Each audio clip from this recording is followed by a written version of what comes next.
Hello, मैं Aryan Shukla business adviser YouTube channel business adviser 009 पर आपका स्वागत करता हूँ। आज हम बात करेंगे डिस्ट्रीब्यूशन ऑफ वर्क अर्थात कार्य का वितरण। डिस्ट्रीब्यूशन ऑफ वर्क या कार्य का वितरण। पिछले भाग से आगे से इस भाग में हम अपनी बात शुरू करते हैं, अर्थात पिछले भाग में अपनी बात को जहाँ पर हमने समाप्त किया था, आज उससे आगे इस भाग में बात शुरू करते हैं। पिछले भाग में हम अब बिजनेस को कामयाब कैसे करें, यह उसका अगला भाग है। पिछले भाग में हमने बात की कि बिजनेस को कामयाब कैसे करें, यह उसका अगला भाग है। जब आप या आपका बिजनेस साधनों व संसाधनों का प्रयोग करने लगता है तो कार्य बहुत ज़्यादा बढ़ जाता है। हो सकता है कार्य की वृद्धि साधनों या संसाधनों के अनुपात में हो, तो खुद के हाथ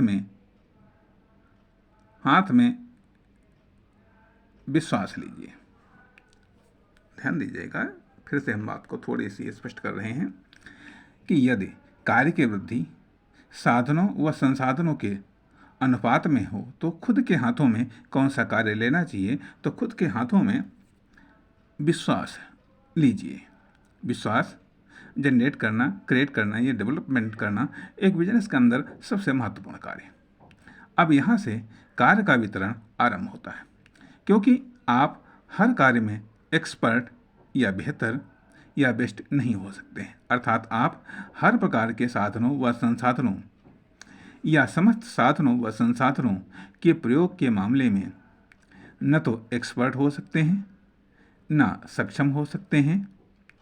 तो कार्य का वितरण खुद के लिए या बिजनेस में या बिजनेस बॉडी में आवश्यक व अनिवार्य हो जाता है। तो सवाल इस बात का उठता है कि कार्य का वितरण किस प्रकार करना चाहिए या किस आधार पर करना चाहिए। नंबर 1, साधनों व संसाधनों के आधार पर कार्य का वितरण करना चाहिए। फिर कार्य का विनिमय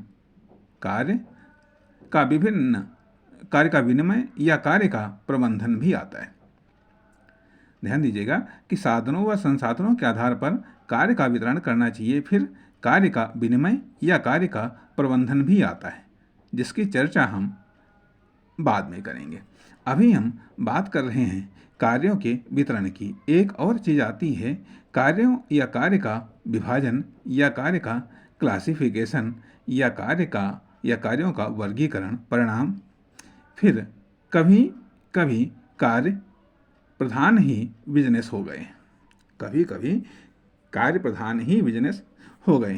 कार्य के संयुक्तिकरण वाले बिजनेस पनपने लगे। लेकिन अभी हम बात कर रहे हैं कार्यों का वितरण का पहला आधार साधनों व संसाधनों के आधार पर कार्य का वितरण करना चाहिए। कार्यों के वितरण का दूसरा आधार है योग्यता और क्षमता के आधार पर। तीसरा आधार होता है कार्यों के वितरण का दक्षता के आधार पर, अर्थात विशेषज्ञता के आधार पर कार्यों का वितरण। चौथा आधार होता है कार्यों के वितरण का आवश्यकता के आधार पर कार्यों का वितरण। पांचवा आधार होता है समस्या, क्राइसिस या कमी या शॉर्टेज के आधार पर कार्यों का वितरण। छठा आधार होता है कार्यों का वितरण का सुझाव, सलाह, परामर्श के आधार पर कार्यों का वितरण। सातवां आधार होता है कार्यों के वितरण का शिकायत के आधार पर कार्यों का वितरण। आठवां आधार होता है कार्यों के वितरण का सक्सेस, उपलब्धि, सफलता, अर्थात सक्सेस, उपलब्धि, सफलता के आधार पर या परिणाम के आधार पर कार्यों का वितरण। नवां आधार होता है इन्वेस्टमेंट के आधार पर कार्यों का वितरण। 10वां आधार होता है डेवलपमेंट के आधार पर कार्यों का वितरण। इस प्रकार से ये कुछ आधार या वेस गिनाए गए जिनके आधार पर कार्यों का वितरण होता है या किया जाता है। अतः कार्य या कार्यों के वितरण का पहला प्रमुख आधार है साधन व संसाधन और दूसरा है योग्यता या क्षमता। या तो योग्यता या क्षमता के आधार पर साधनों या संसाधनों की व्यवस्था की जाए या साधनों या संसाधनों के आधार पर योग्यता व क्षमता की व्यवस्था की जाए। ध्यान दें, साधनों या संसाधनों की व्यवस्था का मुख्य उद्देश्य बिजनेस को कामयाब करना। यह भी ध्यान दें कि बिजनेस की स्थापना वाले साधन व संसाधन अलग होते हैं और बिजनेस को कामयाब करने वाले साधन व संसाधन अलग होते हैं। आप कह सकते हैं ऐसे साधनों व संसाधनों का चयन किया जाए जो दोनों में काम आ सकें। हो सकता है, परंतु मैं इसे बेहतर विकल्प नहीं मानता। हाँ, विकल्प हो सकता है अब यदि बिजनेस की स्थापना में ऐसे साधन व संसाधनों का प्रयोग किया जाता है जो बिजनेस को कामयाब बनाने में भी अपना योगदान दे सकें, तो एक बेहतर विकल्प हो सकता है। लेकिन स्थापित साधनों व संसाधनों का मुख्य कार्य है बिजनेस की स्थापना। अब पुनः कार्य के वितरण की आवश्यकता व महत्व तथा क्षमता या योग्यता इसका एक प्रमुख उद्देश्य यह भी होता है। अब कार्य के वितरण की आवश्यकता व महत्व तथा क्षमता या योग्यता इसका एक प्रमुख उद्देश्य यह भी होता है कि यहाँ पर तीन चीज़ें महत्वपूर्ण हैं। नंबर 1 साधन और संसाधन, नंबर 2 वर्कर, नंबर 3 वर्कर की योग्यता व क्षमता। अब उद्देश्य हमारा क्या है? नंबर 1 बिजनेस का संचालन, नंबर 2 बिजनेस का डेवलपमेंट, नंबर 3 बिजनेस का परिचालन। जब हम पार्टिकुलर दशा में बिजनेस को ले जाना चाहते हैं तो उसे हम यहाँ पर बिजनेस का संचालन कहते हैं तथा जो एक्स्ट्रा इन्वेस्टमेंट लाइट या हैवी करके बिजनेस को डेवलप करना चाहते हैं तथा जब हम सामान्यतः रूटीन के अंतर्गत बिजनेस का चालन करते हैं तो उसे हम यहाँ पर बिजनेस का परिचालन कहते हैं।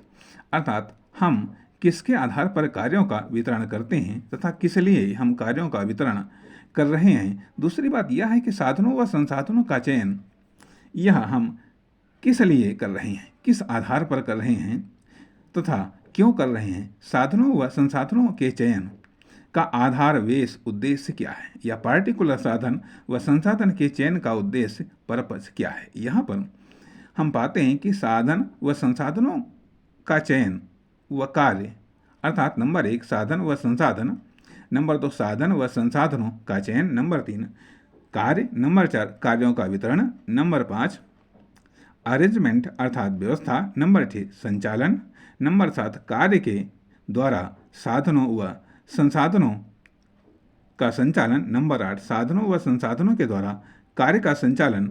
अब जब साधन हैं, संसाधन हैं, वर्क हैं तो वर्कर भी होंगे। ये वर्कर दो प्रकार के होते हैं, नंबर 1 मानवीय वर्कर और नंबर 2 मशीन या मशीनी वर्कर। अब कार्यों का वितरण किन में होता है?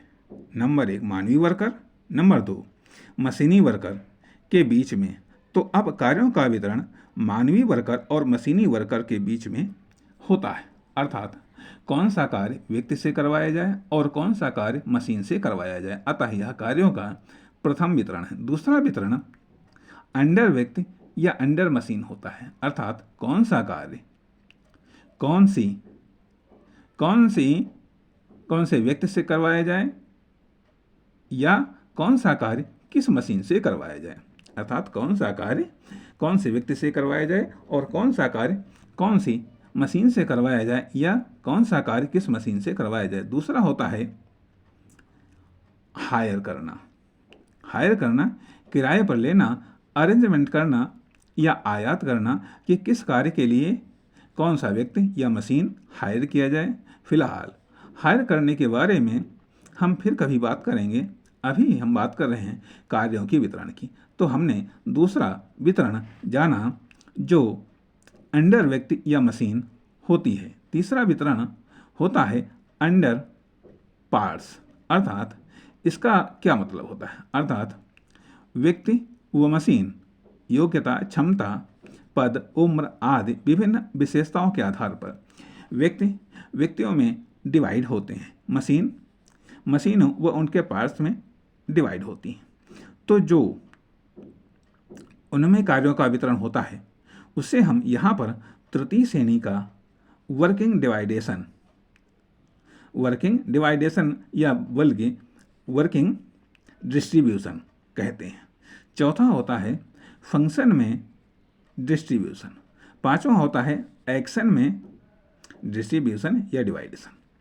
छठा होता है रिजल्ट में डिवाइडेशन या डिस्ट्रीब्यूशन। सातवां होता है खुद में डिवाइडेशन या डिस्ट्रीब्यूशन। आठवां होता है खुद के नॉलेज सोच कल्पना में डिवाइडेशन या डिस्ट्रीब्यूशन।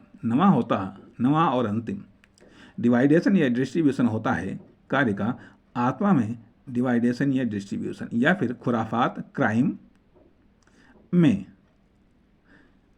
शैतानियत में डिवाइडेशन या डिस्ट्रीब्यूशन। इस प्रकार से इतनी चीज़ों में या इतने में या इतनों के बीच में कार्यों का वितरण होता है। कुछ सूक्ष्म है तो कुछ विस्तृत व व्यापक है, जो सबकी समझ में सब नहीं आ सकते, इसलिए हम एक्सपर्ट हायर करते हैं। अब एक्सपर्ट व नॉन एक्सपर्ट के बीच में कार्यों का वितरण, अर्थात कौन सा कार्य हमें एक्सपर्ट से करवाने हैं और कौन सा कार्य हमें सामान्य वर्कर से करवाने हैं। अब एक्सपर्ट का यूज सामान्य आदमी या बिजनेसमैन नहीं कर सकता है, तो एक्सपर्ट का यूज़ करने के लिए वह एक्सपर्ट रखता है जो उसके एक्सपर्ट के बीच में पुल या ट्रांसलेटर का काम कर सके। इस प्रकार से अब इनमें कार्यों का वितरण होता है। कहने का अर्थ यह है कि कार्यों का वितरण के मामले में हम जितना आगे सूक्ष्म या व्यापक रूप में जाना चाहें जा सकते हैं, लेकिन हम अपनी आवश्यकता के अनुसार अपनी फर्म, कंपनी, दुकान में, बिजनेस में कार्यों का वितरण सीमित, व्यवस्थित व नियंत्रित करते हैं। क्षमता व पर्पज, आकार, प्रकार के आधार पर भी कार्यों का वितरण व्यवस्थित, नियंत्रित व सीमित किया जाता है। कुल मिलाकर के हमारे माइंड में यह होना चाहिए कि या तो लागत को कम करना है कार्यों के वितरण के द्वारा, या व्यापक अर्थ में बेनिफिट को बढ़ाना है।